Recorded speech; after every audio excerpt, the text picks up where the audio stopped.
Welcome to the AMC Report. I'm Airman First Class Nina Orlando. The Air Force Creed says that we will never leave an airman behind.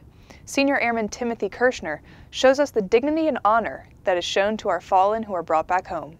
On November 22, 1952, an Air Force C-124 Globemaster aircraft crashed.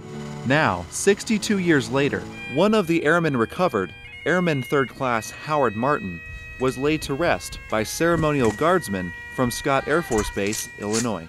It truly is an honor. It basically re-blues me and continues to show me inside why I do the job that I do and why I'm part of the Scott Air Force Base Honor Guard. Senior Airman Timothy Kirshner, Scott Air Force Base, Illinois. It's no secret that the Air Force likes to fly, but who keeps our aircrews safe? Airman First Class David Scott Goggin gives us an inside look. There's no secrets to the hazards of flying.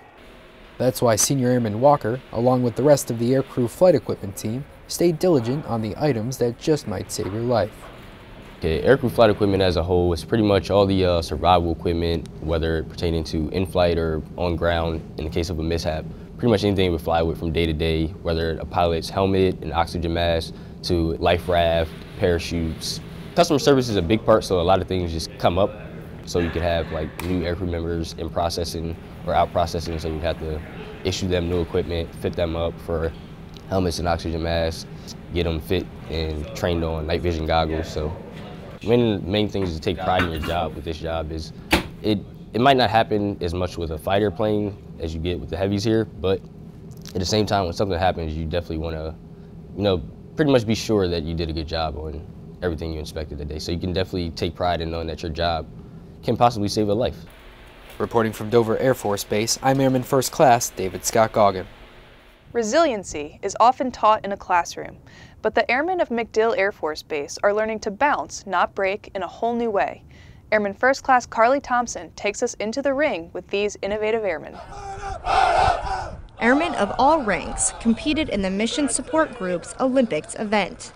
The squadron commanders battled it out in a sumo wrestling tournament. What does sumo wrestling have to do with resiliency? Major Hawkins tells us there are multiple similarities between being in the ring and being an airman. We get a lot of people coming at us. We got a lot of weight we got to carry. We're trying to get the mission done. We're trying to stay up. Sometimes we get knocked down, get right back up. We learn a lot along the way. Learning from your mistakes is what resiliency is all about. Airman First Class Carly Thompson, MacDill Air Force Base, Florida. Air Force traditions are rooted in a rich military history. Airman First Class Jared Vickers introduces us to a team of volunteers who are taking one piece of our history to new heights. 69 years ago, this B-29 Superfortress rolled off the Boeing production line in Wichita, Kansas.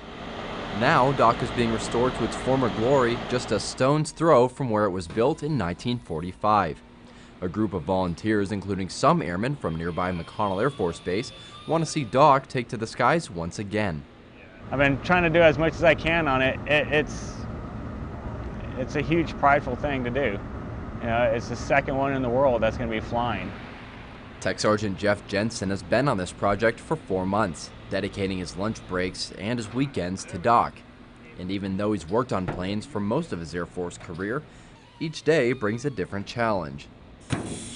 I'm having Jerry, he's showing me how to shoot rivets, how to get it done. TJ is a vast source of knowledge. These guys, most of these guys are retired from Boeing.